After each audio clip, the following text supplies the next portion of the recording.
Alors, Bezrat Hashem, la paracha de Devarim. On est arrivé au troisième verset, ok? Et au deuxième verset.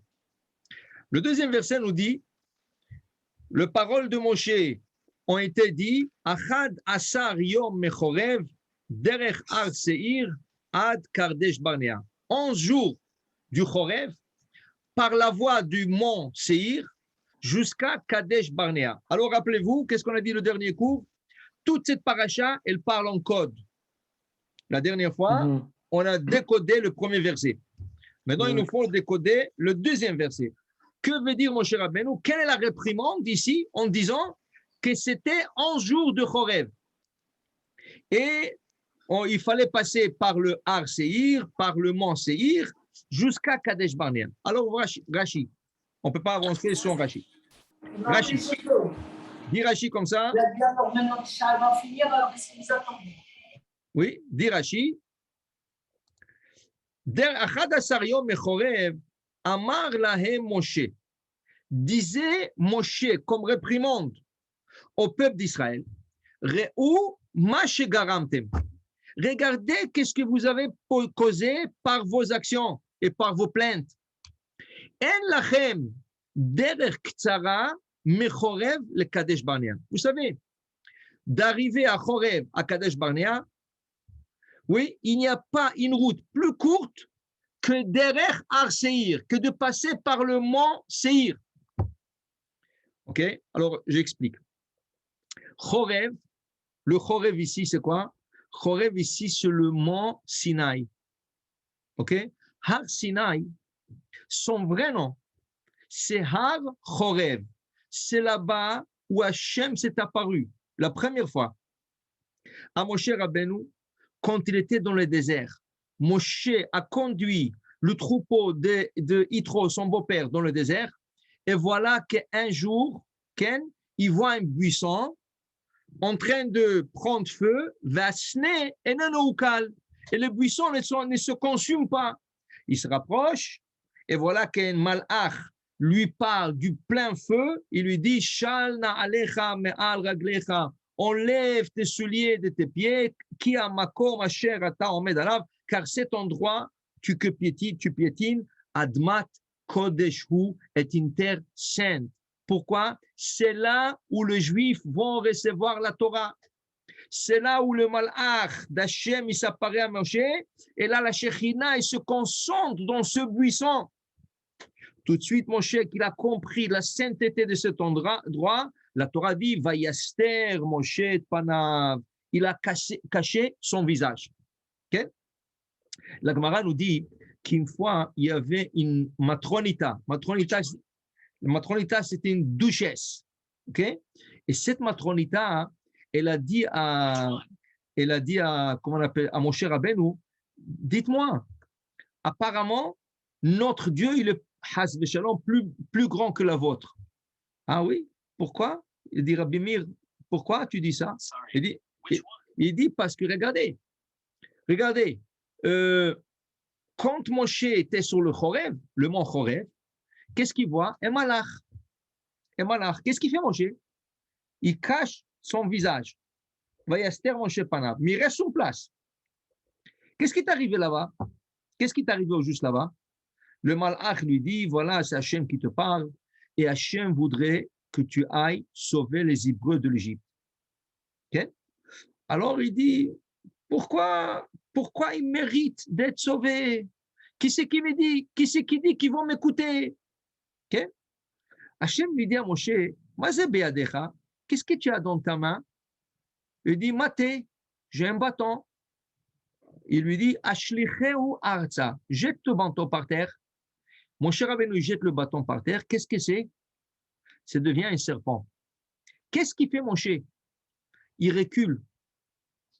Comme il recule du serpent, il essaie de se sauver. Okay? Il recule du serpent. Dit la duchesse à Rabbi Meir Baal Hanes, regarde, quand il a vu Dieu, il a parlé à l'ange de Dieu, il a rien couvert son visage. Quand il a vu le serpent, qui est le Dieu, la divinité de Goïm, il y a beaucoup de Goïm qui croient dans le serpent.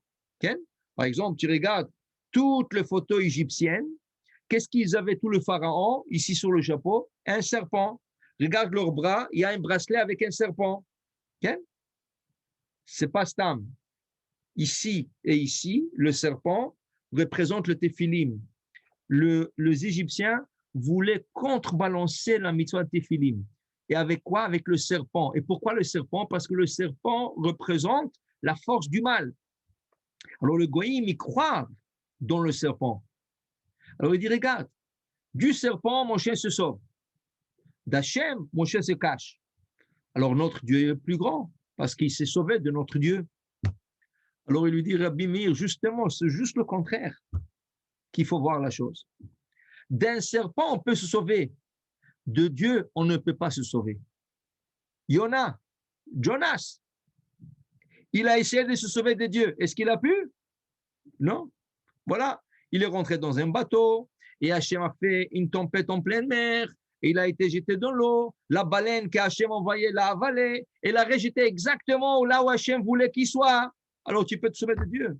Alors il lui dit à la duchesse, justement, c'est juste le contraire. Ici, ça se le prouve. De Dieu, tu peux que te cacher la face. Tu ne peux pas te sauver de Dieu. Mais Dieu est partout sur terre. Tu ne peux pas te sauver de lui. Et du serpent, on peut se sauver. Okay? Donc, alors maintenant, okay? Har Sinai s'appelait Har Chorev. C'est le nom original. Pourquoi Chorev? Parce qu'il n'y a rien sur cette montagne. Il n'y a rien. Chorev, ça vient du mot hébraïque Charev. Charev veut dire détruit. Rien, il n'y a rien. Il y avait une montagne. OK? Ça vient aussi du mot Cherev, une épée. Le Midrash nous dit l'épée et le livre sont descendus du ciel. Ça veut dire l'épée. Voilà le livre de la Torah. Vous étudiez, ça va. Vous n'étudiez pas, voilà l'épée. Ça va vous châtier. Alors, ça s'appelle Chorev. Depuis quand ça a commencé à s'appeler Sinaï? Depuis Matan Torah. Depuis qu'on a reçu la Torah. Là, la montagne a été surnommée Sinaï. Dit le Midrash, pourquoi? Pourquoi Sinaï?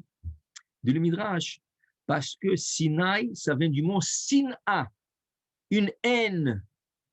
Dieu a proposé la Torah à toutes les nations. Esav, Ken, Edom, c'est Esav, Ishmaël, Ammon, Moab, il leur a proposé la Torah. Ils ont tous refusé. Le seul qui a accepté la Torah, c'est Israël. Et quand ils ont eu la Torah, eux, ils ont réalisé qu'est-ce qu'ils ont perdu. Ils ont commencé à avoir une haine contre le peuple d'Israël. La haine est venue, la haine de nation contre Israël, elle est venue avec le don de la Torah, que eux ils ont accepté la Torah et eux, ils l'ont raté. Alors, on l'appelle Sinaï, Milachon Sina. C'est une haine qui est descendue dans le monde. Une autre raison, dit le Midrash, Sinaï, Begematria, Sulam. Sinaï, c'est la même valeur numérique du mot Sulam. Sulam, Samer, Lamed et Mem. Samer en valeur numérique 60. Lamed en valeur numérique 30. Ça fait 90 ensemble. Même en valeur numérique 40. 90 et 40, c'est 130. 130 en valeur numérique Sinaï. OK? Sinaï, c'est en valeur numérique de Sulam. Sulam, allusion à cette échelle que Yaakov Avinu, il voit quand il se sauve de son frère Esav et il voit l'échelle qui est posée par terre et que son sommet atteint le ciel. C'était le don de la Torah. OK. Alors, le nom original, c'est Chorev. OK. Alors, on va voir Rashi et après, je vais vous expliquer pourquoi on l'appelle aussi Chorev, selon une dimension, différente dimension. Regardez. Dit Rashi. Achad asar yom mechorev, 11 jours du mont Sinaï, qui est Chorev. Amar la Moshe, dit Moshe au peuple d'Israël, Re'u ma shegaramtem. Regardez qu'est-ce que vous avez causé. En lachem derech ktsara mechorev le Kadesh Barnea. Vous n'avez pas une route plus courte du Har Sinaï, Chorev, à Kadesh Barnea, que derech Har Seir, comme la route du mont Séhir. Ça veut dire, si tu prends la route du mont Séhir, tu arriveras de Chorev à Kadesh Barnea, tu arriveras Ma'alach Achad Asar Yom en 11 jours de marche. Si tu marches 11 jours, c'est la route la plus courte d'arriver de Sinaï à Kadesh Barnea. Ok? Ve'atem, et vous, alachtem oto bishlosha yamim. Hachem vous a fait un miracle. Que ce route raccourcie, il vous l'a raccourci en 3 jours. La route de 11 jours, elle s'est raccourcie en 3 jours. Ça veut dire que, où est Kadesh Barnea? Kadesh Barnea, c'est la frontière d'Israël.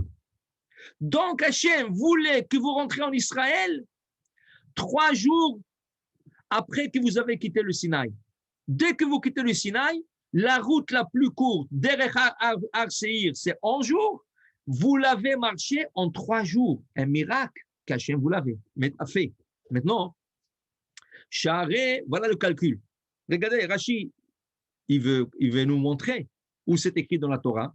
Charé, Besrim Be'iyar, ils ont quitté le Sinaï, Esrim Be'iyar, le 20 Iyar. Nas'u Mechorev. Chez Nehemar, comme il est dit, Vaihi Bashana Ashinit, et voilà la deuxième année, Bachodesh Hasheni, le deuxième mois, Be'esrim Bachodesh, le 20 du mois, ils ont quitté le Sinaï. Rappelez-vous, on a étudié ça, ça fait peut-être 2-3 mois. Rappelez-vous que quand on a reçu la Torah sur le Sinaï, on est resté au Sinaï 1 an, moins 10 jours. 1 an, moins 10 jours. Rashi nous a fait le calcul, parce qu'on a quitté le Sinaï, Vahi Bashana Ashinit. La première année, le troisième mois après la sortie d'Égypte, on est sorti Tetvav Nissan. On est arrivé au Sinaï, Rosh Chodesh Sivan, donc tu as 15 jours de Nissan, Iyar et Sivan. On est arrivé en 2 mois et quelques, on est arrivé devant le Sinaï, la première année de la sortie. La Torah nous dit qu'ils ont quitté Bashana Hashinit. La deuxième année, ils ont quitté quand? Bachodesh Hasheni, le deuxième mois. Premier mois, c'est Nissan. Deuxième mois, c'est Iyar. Ils ont quitté le mois de Iyar, deuxième année, Be'esrim Lachodesh. Be'esrim Bachodesh. Donc, si ils ont arrivé le premier Sivan de la première année, le premier Sivan de la deuxième année, c'est 1 an. Mais là, ils quittent le 20 du deuxième mois. Sivan, c'est le troisième mois. Nissan, Iyar, Sivan. Nissan, Sivan, c'est le troisième mois. Eux, ils ont quitté le deuxième mois au 20 du mois. Ça veut dire qu'ils ont fait là-bas, à Sinaï, 1 an moins 10 jours. 1 an moins 10 jours. Ils ont quitté le 20 au lieu de quitter le premier Sivan. Et là, quand ils ont quitté, Hachem voulait le ramener en Israël tout de suite. Okay? Alors voilà, ils ont pris la route de Har Seir. Cette route, elle est normalement 11 jours de marche et ils l'ont marché en 3 jours. Ou Bechaftet, le 29 de Sivan, le 29 de Sivan, ils ont Shalchou et Temeraglim et Kadesh Barnea. Ils ont envoyé les espions de Kadesh Barnea. Oui. Maintenant, dit Rashi. Rashi fait tout un calcul. Enlève 30 jours, Shassou, Bekivrot, Atava, Shachlou, Bassar, Chodeshamim. Enlève 30 jours qu'ils sont trouvés dans un endroit qui s'appelait Kivrot Atava, qu'ils ont mangé la caille, la viande cachée. Ils sont pleins, ils veulent la viande. Ils ont fait là-bas Chodeshamim. Ils ont fait là-bas, comment on appelle ça, 1 mois. Veshiv'a Yamim, et 7 jours, Shassou, Bachatzerot. Et 7 jours qu'ils ont fait à Chatzerot, l'Issager Sham Myriam pour attendre à Myriam Anevia. Nimtza, alors selon ce compte, ils ont marché 3 Shlosha Yamim, ils ont marché 3 jours, Al-Chou Kol Oto Aderech, Vekol Kach Lama, Vekol Kach, et tout ça pourquoi? Aïta Shrina Mitlabetet Bishvilachem.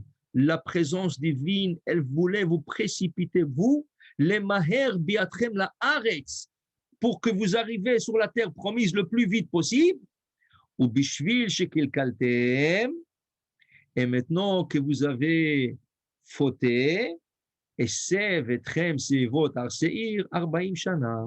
Vous avez tourné autour de Seir 40 ans. Quelle faute? La faute des explorateurs. Voilà qui quitte le Sinaï. Hachem leur raccourcit le chemin de 11 jours à 3 jours. Et normalement, ce n'est pas faisable parce qu'ils étaient 3 millions de personnes. Plus que tu es nombreux, tu as des enfants, des petits-enfants, tu as des bétails, tu as toutes des wagons, tu as des marchandises, tu as tellement de choses. Tu es plus lourd. Tu dois marcher plus lentement. Alors, même si ça prend normalement 11 jours, ça c'est pour une personne moyenne. Mais un peuple comme ça aurait dû marcher ça beaucoup plus. Et là, ils ont fait cette route en 3 jours. Et ils arrivent à Kadesh Barnea. Oui, qu'est-ce qui arrive? Qu'est-ce qu'ils demandent? Non, stop. On ne peut pas rentrer. On ne peut pas rentrer tout de suite. Il faut que nous envoyions des explorateurs. Et là vient la paracha qu'on a déjà lue. Shlach lecha. Ils ne veulent pas rentrer. Envoie pour toi, mais ça va leur coûter cher. Cette demande va leur coûter 40 ans autour du mont Seir. Donc, en conclusion, quelle est la réprimande de Moshe Rabbeinu en leur disant au verset 2, Achad Asar Seir, Achad Asar Yom, 11 jours du Chorev. Ça veut dire que normalement, vous aurez dû marcher du Har Sinaï qui est Chorev 11 jours. Vous l'avez marché en 3 jours. Vous avez le Derech Har Seir, que le 11 jours, c'est à partir de Har Seir. Ad Kadesh Barnea pour arriver à destination qui est Kadesh Barnea en face d'Israël. Et voilà qui vous l'a fait en 3 jours. Et qu'est-ce qui est arrivé par vos fautes des explorateurs que vous avez voulu envoyer? Vous êtes resté 40 ans. Donc, n'importe qui lit ce verset et ne lit pas ce Rashi ne comprend rien qu'est-ce qu'il est en train de lire. Alors, pour signaler à plusieurs fois l'importance d'étudier le Rashi. Vous avez Rashi en français. Il y a un livre de ArtScroll en français et ArtScroll en anglais. Okay? Je ne sais pas en espagnol si ça existe, mais vous avez des livres en hébreu, c'est sûr que vous l'avez. Okay? Vous lisez Rashi, vous comprenez la Torah. Sans Rashi, vous ne comprenez rien. Voilà. Quelqu'un qui a lu ça. Achad Asar Yom Chorev. Qu'est-ce que c'est Chorev? Qu'est-ce que c'est 11 jours? Qu'est-ce que c'est Derech Har Seir, par la voie de Seir? Qu'est-ce que c'est Kadesh? Tu ne comprends rien. Et c'est une réprimande. Alors, il faut bien comprendre qu'est-ce qu'il est en train de dire, Moshe. Voilà un Rashi. 1, 2, 3, 4, 5, 6, 7, 8, 9. En 9 lignes, il nous a résumé tout ce verset. Il nous a clarifié.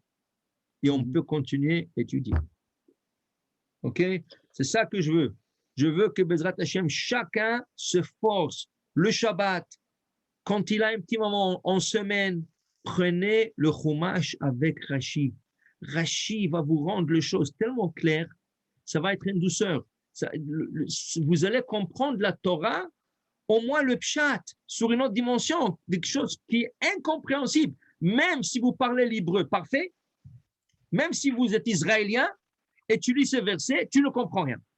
Tu ne comprends rien. Qu'est-ce que c'est Achad Asar Yom Chorev? 11 jours de Chorev, de quoi il parle? De quoi il fait référence? Je ne comprends rien. Sans Rashi, tu ne l'aurais pas compris. Obligatoire, si tu veux comprendre quelque chose, tu prends un Rashi. Regardez, on est rien qu'au verset 2. Ouh, la paracha, ouh, tout ce Rashi, on va essayer de lire. Mais pour vous dire, okay? Excusez-moi. Une explication, oui. Moi, des fois, souvent, je lis le Rashi, mais même le Rashi, je ne le comprends pas. Oh, tu changes le livre. Non, à la synagogue, vous savez, on a le livre en français. Oui, on a il y a les Rashis, mais les Rashis très concentrés. Oui. Et je le lis, mais c'est pas clair. Lisez le Rashi en français, vous allez voir, c'est pas si clair que ça. La rédaction. C'est ça, c'est la rédaction. Mais c'est pas si, avec vous, quand vous nous l'expliquez, on comprend plus profondément. Mais là, quand on le lit, c'est pas aussi, comme vous dites, aussi transparent. Ok, Chazak. Alors, continue à lire avec moi, ça va t'aider. Okay. Pour passer de 11 jours à 3 jours, on comprend que c'est la présence divine, n'est-ce pas? C'est ça, on appelle ça en hébreu Kfitzat Aderer. Le chemin, le saut du chemin. le tzadikim, le grand tzadikim, Hachem leur fait sauter le chemin. Qu'est-ce que c'est sauter le chemin? Raccourcir le chemin. On appelle ça kfitzat haderech. Le tzadikim, regardez toutes les histoires du Baal Shem Tov. Comment il allait d'un endroit à l'autre en rien du tout. Okay? Ça s'appelle le kfitzat haderech. Tu sautes, le chemin il saute pour toi, tu arrives à destination et tu ne comprends pas pourquoi. Et comment tu as fait ça? C'est pour ça qu'on dit que quand on prend la route, tu vas à New York, Montréal-New York, Montréal-Toronto, je ne sais pas, New Jersey, tu vas à Miami, n'importe quoi. Tu vas à Israël, tu vas à Jérusalem, Tzfat. Ok, c'est loin, c'est tout à fait au nord. Il y a une prière qu'on dit, Hachem, raccourcis-moi le chemin comme tu as raccourci le chemin à Eliezer, serviteur d'Abraham.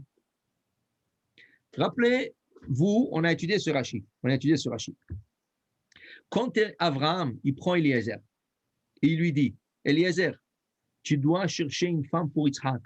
Je te fais jurer au nom de Dieu que tu vas me trouver une fille de ma famille, Ken, et tu vas emmener ça à Yitzhak. Yitzhak ne peut pas sortir d'Israël, il doit rester en Israël. Eliezer va.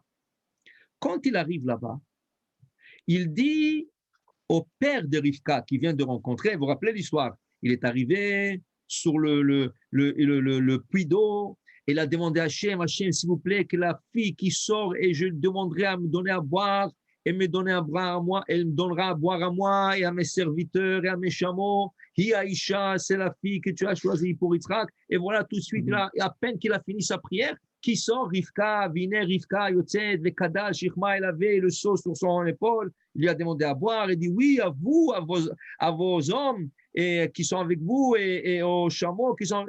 Alors, waouh!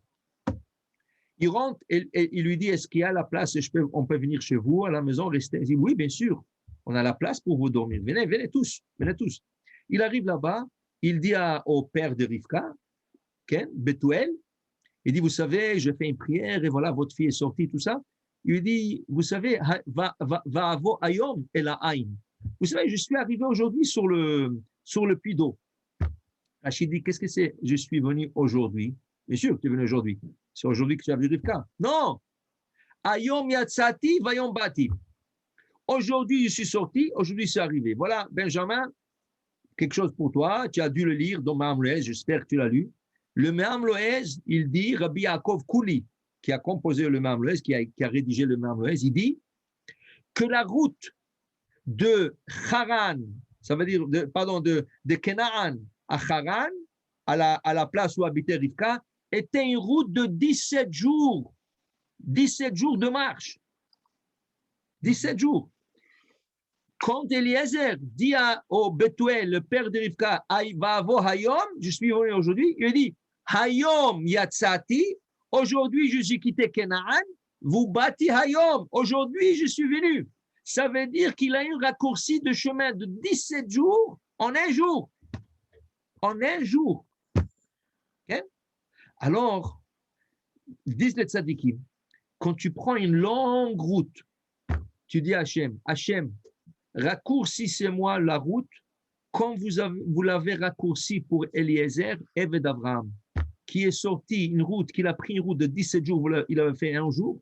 Moi aussi, je prends une route de 6 heures, de 8 heures, ce n'est pas important. Raccourcissez-moi la route. Alors, c'est une ségoula de faire cette prière. Donc, on appelle ça kefitzat haderech, le saut du chemin. Ça veut dire que le chemin, il saute comme si tu sautais d'un endroit à l'autre. Alors, comme si tu aurais marché, ça aurait pris du temps, mais quand tu sautes, ça prend moins de temps. Ainsi, on dit que la route a sauté pour la personne. Ça veut dire que la route, comme quand tu marches de point A à point B, comme si point B est sauté vers le point A et tu es arrivé. Alors, ça s'appelle kefitzat haderech. Alors ici, ils avaient le saut de la route en 3 jours, qui est un chemin de 11 jours. Grand miracle, grand miracle. L'inventeur israélien de Waze savait ce qu'il faisait alors. Ouais. Waze a été inventé en Israël. Oui, c'est vrai, c'est des Israéliens qui l'ont inventé. Alors ils ont fait, voilà, on veut raccourcir la route. Ben oui. C'est ça. Et ça donne c'est-à-dire le trajet le plus court. Oui, mais ce n'est pas la même chose. Il y a Regardez, voilà, je me réfère encore à Rashi. Ok? Il dit ici Rashi, regardez. En lachem derech ktsara, vous n'avez pas une route plus courte, mais Chorev, du Chorev, Arsinaï, à Kadesh Barnea, que derech Arsir. Ça veut dire que même la Torah connaissait, la Torah c'est Waze avant le Waze. Oui. La Torah te dit, le chemin le plus court d'arriver du mont Sinaï, qui est Chorev, jusqu'à Kadesh Barnea, ça prend un jour. Et il faut passer par le Har Seir. Mais ici, qu'est-ce qui est arrivé? La route a sauté en 3 jours. Au lieu de marcher 11, ils ont marché 3. Alors, c'est plus que Waze. Waze, qu'est-ce qui te montre? Le chemin le plus court, c'est tout. Si tu prends cette route, tu vas arriver plus vite. OK, mais normal, tu vas arriver normal. Plus vite, mais normal. Kfitzat haderech, c'est un saut que tu arrives plus que la normale. C'est le miracle. Tout à fait. C'est un miracle. Pour aller plus profondément, pourquoi il dit 3 jours? Parce qu'on sait très bien qu'il aurait pu le faire en 1 jour. Parce qu'ils étaient comme dans un aéroglisseur. Ils ne marchaient pas. Ils étaient, c'est les trucs qui les entouraient, qui avançaient devant eux. Alors, ils auraient pu le faire en une demi-heure, si vous voulez, ou en une journée. Pourquoi 3 jours? Ça nous fait un grand plaisir quand tu es avec nous dans le cours de Torah. Tes questions éclairent l'audience. OK? Non, alors, on essaie d'expliquer. Rappelez-vous que dans la Torah, tout est calculé. Tout est calculé, OK? Donc, le 3 jours, c'est pour arriver à une certaine date. OK? Et à partir de cette date, on prend 40 jours. Et le 40 jours représente quoi? L'exploration qu'ils ont fait en Israël. Donc, ils étaient envoyés à une date précise. Ils sont partis et ils sont retournés. Quels jours sont retournés les explorateurs, Benjamin? 9 Av. 9 Av. Donc, s'ils seraient partis 2 jours plus tard, ça n'aurait pas coïncidé avec cette date qui s'appelle 9 Av, où les 2 temples ont été détruits, où il y avait l'expulsion d'Espagne, où il y avait le Kristallnacht, il y avait tous les événements qui sont passés au peuple juif le 9 Av, ça n'aurait pas coïncidé. Il y a un plan divin. Cette chose doit arriver. Ça veut dire cette Tisha B'Av, il doit arriver.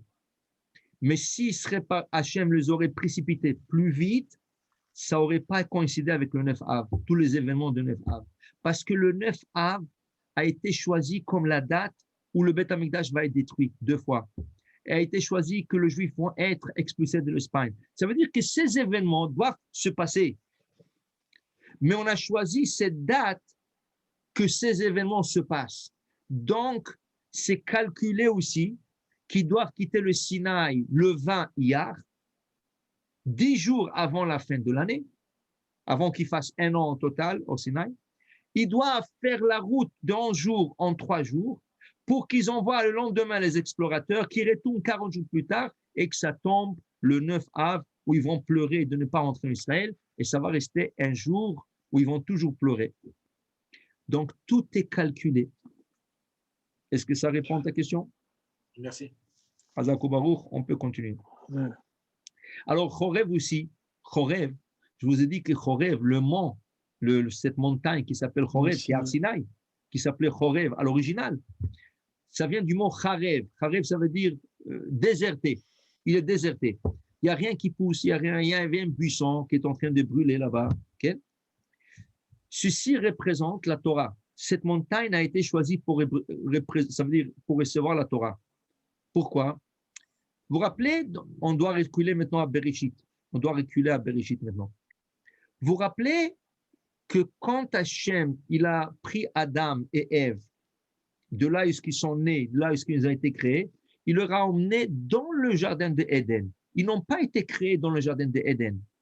Ils ont été créés en dehors du jardin d'Éden.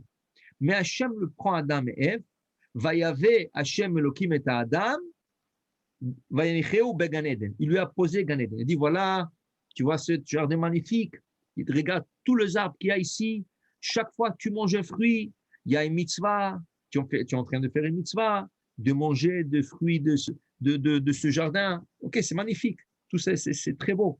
Très bon. OK. Maintenant quoi? Maintenant, Hachem, okay? Hachem qui a pris Adam et Ève, il leur dit, écoutez, vous allez manger de tous les fruits qu'il y a ici, sauf un arbre. Il y a un arbre intouchable.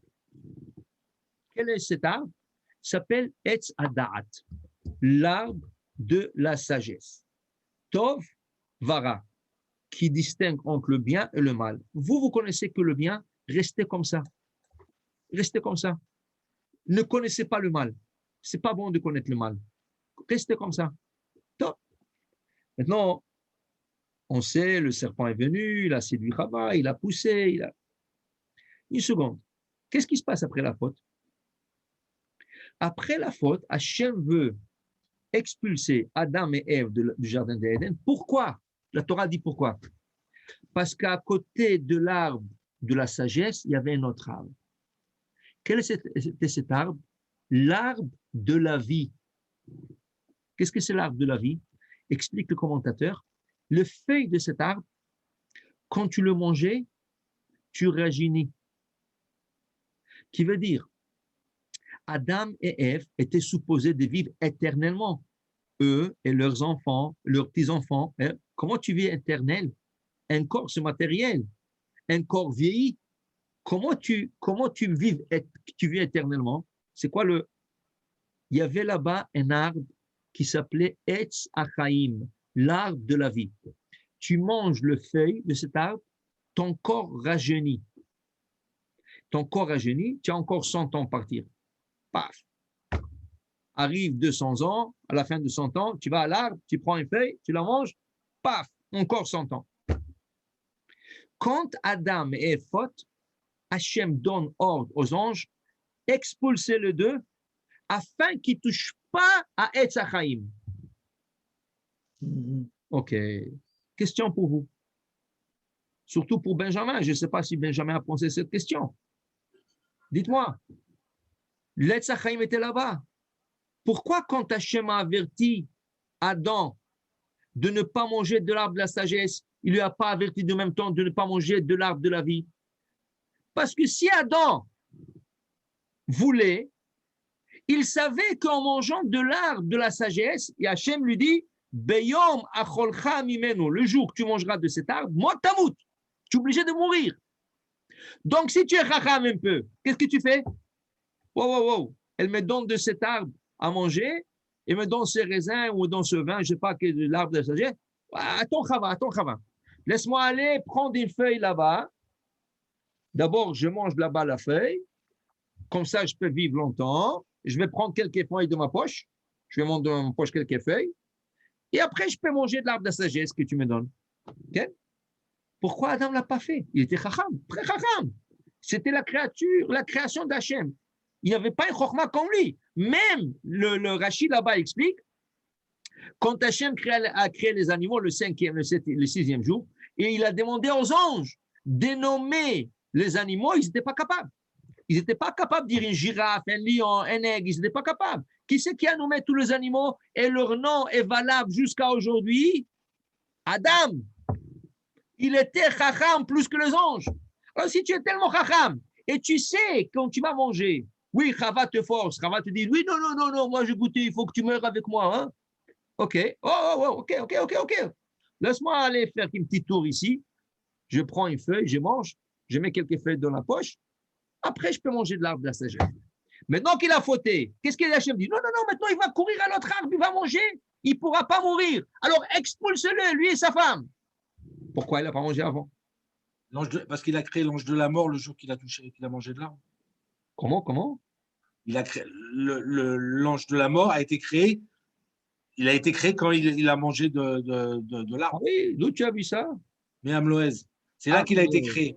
Ah, OK. Alors, il ne pouvait pas avoir en même temps le truc de la vie. Parce que le Yetzera et l'ange de la mort a été créé quand il a. Mais Dieu lui a dit, le jour que tu mangeras, tu mourras. Oui, mais l'ange de la mort n'était pas créé. OK, mais il sait que quand il va manger, l'ange de la mort va être créé, d'accord? C'est ça. Pas tout le monde qui sont d'accord. Il ne sait pas, je ne sais pas. Oui, c'est sûr. Il doit prendre les précautions. Et en plus de ça, ce n'est pas tout le monde qui sont d'accord avec toi. Ils disent que le serpent était l'ange de la mort. L'ange de la mort qui a 3 chapeaux, il a 3 chapeaux. La Gemara dit de Baba Batra, la page 15. Ou à Satan, c'est le Satan, okay? C'est le ou Yetzerara, c'est le Yetzerara qui te pousse vers le péché. Ou à Satan, c'est le Satan. Une fois qu'il t'a poussé vers le péché, comme Yetzerara, il porte un autre chapeau qui s'appelle le Satan. Une fois qu'il t'accuse au ciel, il porte un 3e chapeau qui s'appelle l'ange de la mort. Donc on dit que le serpent, ce n'était pas le serpent lui-même, c'est le Satan qui a surmonté le serpent et qui lui poussait pour pousser Chava. Donc, selon cette opinion, le Satan a déjà existé. Mais peu importe, normalement, il aurait dû manger de l'arbre de la vie. Alors, la réponse qui a été donnée par le kabbaliste, l'arbre de la vie était un arbre qui n'était pas beau par son apparence extérieure. Chava, pourquoi il a été tenté par l'arbre de la sagesse? Pourquoi? Nechmad la enaim. Il était beau à voir. Waouh! Quand tu regardais l'arbre de la sagesse, tu disais waouh, quelle beauté d'arbre. Quand tu regardais l'arbre de la vie, un tronc avec des branches. Rien de spécial. Rien de spécial. Donc, Adam et Ève n'étaient pas tentés de prendre de ce feuille ni de cet arbre. Ils ne tentaient pas. Ce n'était pas quelque chose d'attirant. Okay? Et là, quand ils ont mangé, maintenant on va aller chercher, hop, out, sortez. Comment s'appelle la Torah, Rabotai? Comment s'appelle la Torah? Etz Chaim hi la mahazikim ba. La Torah s'appelle l'arbre de la vie. Comment s'appelle le bâton sur lequel roulait le parchemin de Sefer Torah? Etz Chaim. Le 2 bâtons s'appelle Etz Chaim. Quand vous allez acheter 2 bâtons comme ça, vous demandez au sofer, au magasin, donnez-moi 2 Etz Chaim. La Torah, et en quoi ils sont faits normalement? Ils sont faits de bois. Etz Chaim, la Torah, c'est arbre de vie. Ce qui veut dire quoi? Quelqu'un qui regarde la Torah, ça ne tente pas comme un match de hockey. Maintenant, il y a des fous qui sont 20 000, 30 000, 100 000 fous qui sont en train de regarder une petite pack qui go à gauche, à droite. Donc, waouh. Tu leur dis, viens un cours de Torah. Non, qu'est-ce que je vais écouter maintenant les rabbins aussi? Maintenant, ils disent que ce n'est pas intéressant. Ah, mais quand tu as un problème, quand Adam avait un problème, que maintenant il va être expulsé de Gan Eden, quand tu as un problème, non, donnez-moi la Torah. Je veux qu'un rabbin prie pour moi. Je veux quelqu'un qui fait le tilim pour moi. Là, ça devient intéressant. La Torah, ce n'est pas quelque chose qui attire. Ça veut dire que si tu ne t'approches pas vers la Torah, tu regardes la Torah, un livre comme ça, tu lis. Qu'est-ce que c'est ces histoires-là? Je ne comprends rien, mais ça n'est pas intéressant. Mais qu'est-ce que la Torah? Tu commences à lire le Rashi. Waouh! Qu'est-ce que mon cher Rabbeinu, en une ligne, il a dit toute une réprimande là. C'est tout un art. Savoir dire tout ça, 9 lignes, en une ligne, ça c'est un art. Tu comprends? Il y a des rabbins qui vont s'asseoir, qui vont te parler. Après, à 1 heure, tu vas dire, mais qu'est-ce qu'il voulait me dire, ce rabbin? Qu'est-ce qu'il a raconté comme histoire? Je n'ai rien compris de ce cours. Okay? Tu lis Rashi, le rabbin de rabbin. Tu lis Rashi. Waouh! Une ligne, il te l'a expliqué en 9 lignes, tu as compris toute une histoire. Ça, c'est intéressant. Mais si tu ne lis pas le Rashi, comment tu veux? Ça, c'est Etz Chaim, Rabotai. Ça, c'est Chorev. Sinaï, c'est Chorev. Qu'est-ce que c'est Chorev? C'est le désert, comme déserté. La Torah, Chas Veshalom, est comme déserté. Les gens ne sont pas attirés par la Torah parce qu'ils ne comprennent pas. Mais quand tu t'approches à la Torah, tu rajeunis. Tu dis, waouh, où j'étais toutes ces années-là? Là, tu commences à vouloir attraper la Torah. Tu veux, waouh, je veux encore. Waouh, tu vas t'étouffer. 1 seconde, prends-le. Comme on dit en anglais, choyez.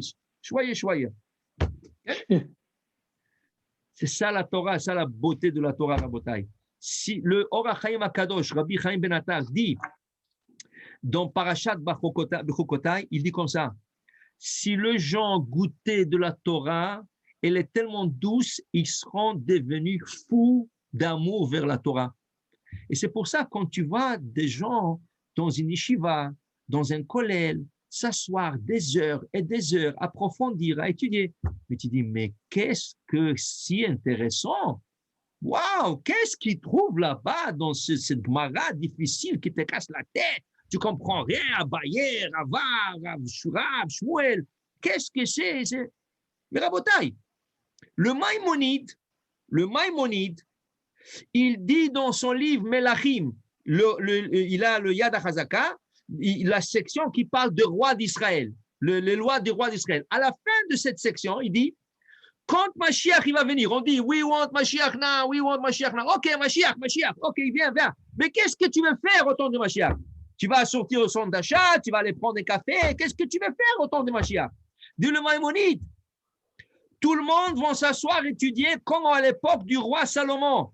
Le roi Salomon, il avait une époque 52 ans extraordinaire. Pourquoi? Parce que c'était une époque, il y avait une richesse mondiale. Israël était tellement riche. La Gemara dans Sanhedrin nous explique que le roi Salomon fabriquait les trottoirs sur lesquels marchaient les gens en or. Imaginez-vous un trottoir en or. Personne ne pensait casser un morceau, de l'emmener avec lui, de le vendre. Personne, il y avait tellement. L'or, dit la Gemara, était abondant comme le sable au bord de la mer. Il y avait tellement de l'or, tellement de l'argent, les gens n'y pensaient pas. Alors, qu'est-ce qu'ils faisaient les gens à l'époque du roi Salomon? Ish tachat gafno vetachat te'enato. Les gens plantaient une vigne ou ils plantaient un figuier, et quand la vigne et le figuier poussaient, comme il n'y avait pas d'air conditionné, ils sortaient, ils se mettaient sous la vigne, avoir de l'ombre de la vigne, et ils se mettaient là-bas avec un livre et ils étudiaient. Tout le monde, sans exception, tout le monde, personne ne travaillait. Il y avait de l'or, il y avait de l'argent. Tu n'avais pas besoin de travailler. Tu avais besoin de quelque chose, tout était gratuit. Okay? Alors, dis-leur Maïmonide, qu'est-ce qu'on fera quand Mashiach viendra, Bezrat Hashem? Qu'est-ce qu'on fera? On va retourner à cette époque du roi Salomon. Ça ne va pas être une époque miraculeuse, dit le Maïmonide. Non, ce n'est pas quelque chose de... Tu vas vivre sur le Jupiter, sur l'espace, avec des satellites, que tu vas dans le film de science-fiction. Ça ne va pas être la science-fiction. On va vivre sur Terre. On va vivre avec nos femmes et avec nos enfants. On va vivre 1000 ans. Et on va s'asseoir depuis le matin au soir en train d'étudier. Dit le Maïmonide, sur les épis de blé pousseront des baguettes françaises, délicieuses et chaudes. Tu vas dans ton jardin, tu prends une baguette, tu manges, tu continues à étudier. Tu as là-bas une source d'eau, tout sera à la portée de la main. Tout sera à la portée. Tu t'assois à étudier. Mais Rabotai, dit le Maïmonide, ça va être le temps de Mashiach. On étudiera 1000 ans. Mais si tu ne t'habitues pas maintenant, quand tu vas arriver là-bas, à cette époque de Mashiach, ou quand tu arrives dans notre monde, qu'est-ce qu'ils font là-bas dans notre monde? Qu'est-ce qu'ils font là-bas? Qu'est-ce qu'ils font? Même si on te donne Gan Eden, tu as eu le ticket, voilà, un billet gratuit, Gan Eden, rentre. Tu rentres là-bas, tu vois les gens s'asseoir, étudier. Ouf, c'est trop difficile, je ne suis pas habitué moi, je n'ai jamais étudié autant. Et là-bas, la notion de temps n'existe pas. C'est infini. Waouh, infini, s'asseoir, étudier, Rabotai, c'est un casse-tête ça. Oui, mais c'est une bonne casse-tête. Mais quand tu apprends des choses intéressantes, waouh, mais tu n'es pas habitué. Alors, j'ai besoin d'une cigarette, j'ai besoin d'un café. Il n'y a pas de cigarette ici, pas de café. Alors, qu'est-ce que tu vas faire? Qu'est-ce que tu vas faire? Dis-le à Monite, il faut qu'on s'entraîne dans ce monde pour pouvoir arriver au temps de Mashiach. Il faut qu'on ait une notion de base.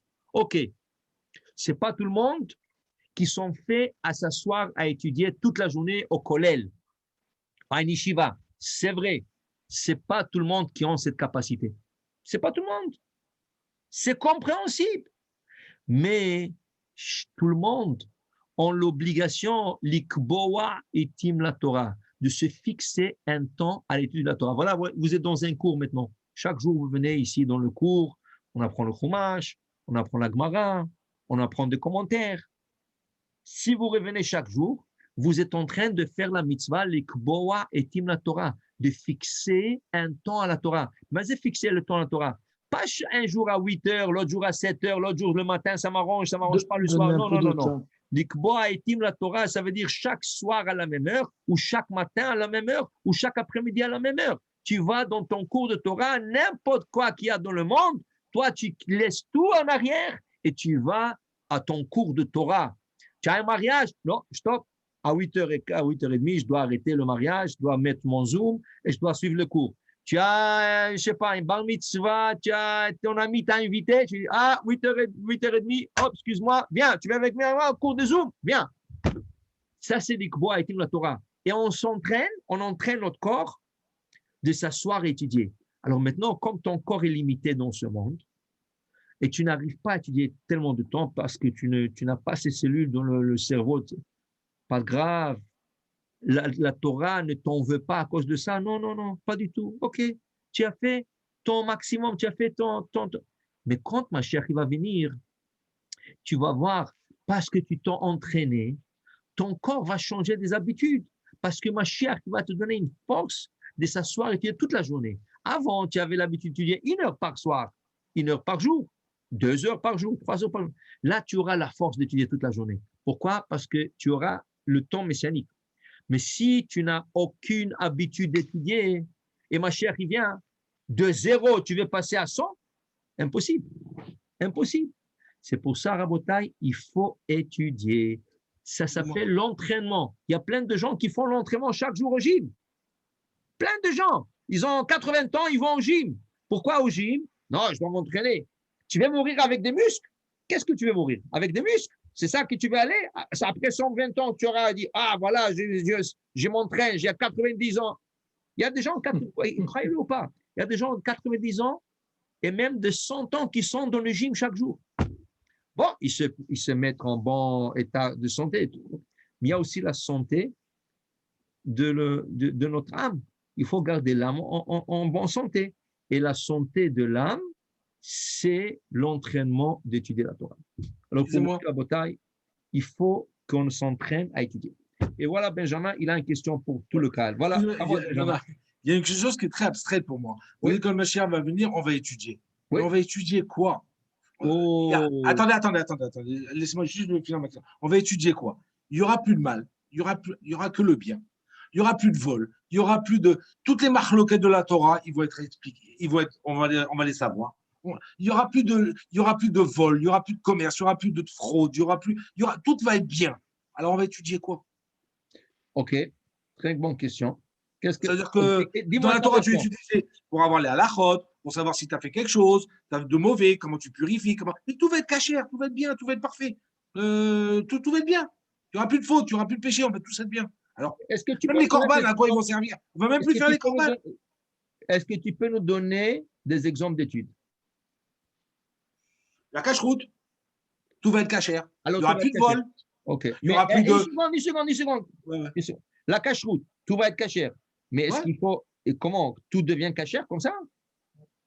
Non, mais tout le monde va manger cachère. Non, mais comment? Il n'y a pas la loi de ne pas mélanger le lait et la viande? Oui, c'est tout, mais d'accord, mais c'est pas. On aura besoin d'étudier la section de ne pas mélanger. Comment ne pas mélanger? Est-ce qu'on aura besoin de ça?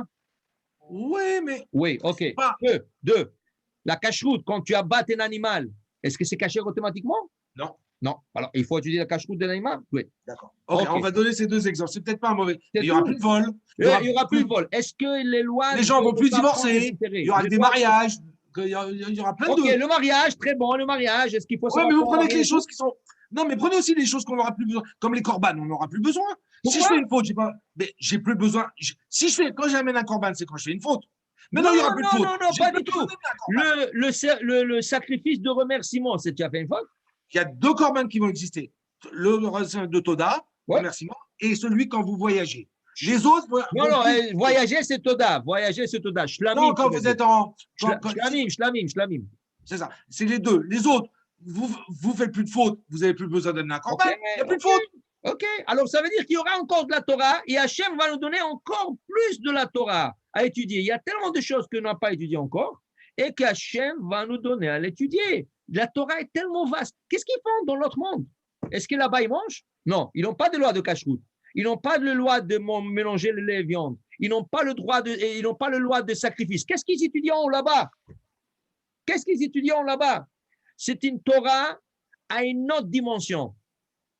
La Torah, elle a beaucoup de dimensions. Nous, on étudie la dimension qu'on appelle la dimension matérielle, parce que ce monde est matériel et on doit savoir comment faire fonctionner ce matériel, de ne pas mélanger l'un avec l'autre, d'emmener ça, de respecter ce temps, de respecter ça.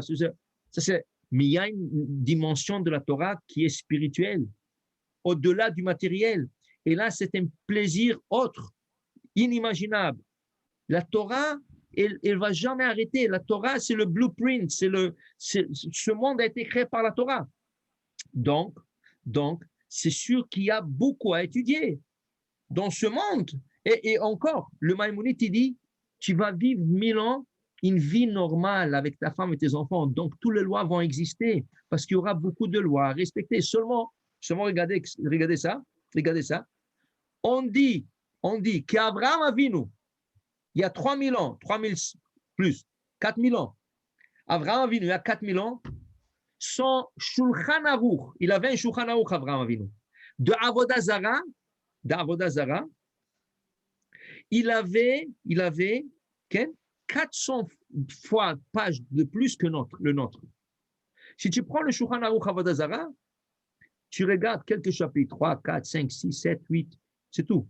Tu prends le Shulchan Aruch d'Abraham Avinu, il avait 400 chapitres d'Avodah Zara. Waouh! Qu'est-ce qui a changé?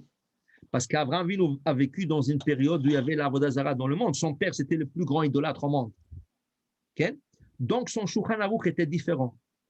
Arrivé au temps de roi où il y avait l'idolâtrie, il y avait beaucoup d'Avodah Zara, mais pas autant qu'au temps d'Abraham. Donc, c'est le Shulchan Aruch s'est raccourci. Et arrivé à notre temps, c'est beaucoup moins. Donc quoi, l'Avodah Zara va disparaître, c'est sûr. Bayom ha'u yeh Adonai echad u'shmo echad. Alors, c'est sûr qu'à chaque époque, il y a une autre dimension de la Torah qui sort. Alors, Hachem a déjà planifié une autre dimension pour nous au temps de Mashiach. T'en fais pas. Il y a quoi étudier. On dit que notre Shulchan Aruch a quatre sections. Orach Chaim, Yoreh De'ah, Even Ha'ezer, Choshen Mishpat, tout le Shulchan Aruch, qui est très long et très vaste avec tout le commentateur, va être comme une page dans le Shulchan Aruch de Mashiach. Tu peux t'imaginer? Le Mashiach, il va nous emmener un nouveau Shulchan Aruch. Quand on va le regarder, le Shulchan Aruch que nous avons nous maintenant dans la bibliothèque, ça va être une page. Tout le Shulchan Aruch, ça va être comme une page dans le Shulchan Aruch du Mashiach. Why. Ça veut dire combien de nouvelles halachot vont sortir dans le monde. Et les korban aussi, alors? Comment? Et les korban aussi? Oui, des korban. Parce que toute la paracha Vaïkra qui nous parle des korban. Ça va être la paracha la plus pure et la plus complexe et longue qu'il y aura. Il y aura des autres types de korban. Il y aura des autres types de korban. Alors, nous, on ne peut pas dire quoi, parce qu'on ne sait pas. Mais ça, c'est le temps de Mashiach. Alors, Bezrat Hashem, prions fort que ça arrive, bimera be'amenu. Et voilà, et on aura une autre dimension, on sera libre de que étudier. Okay? Et Baruch Hashem. Alors voilà, on arrive à la fin de ce cours. Baruch Adonai le'olam. Amen ve'amen.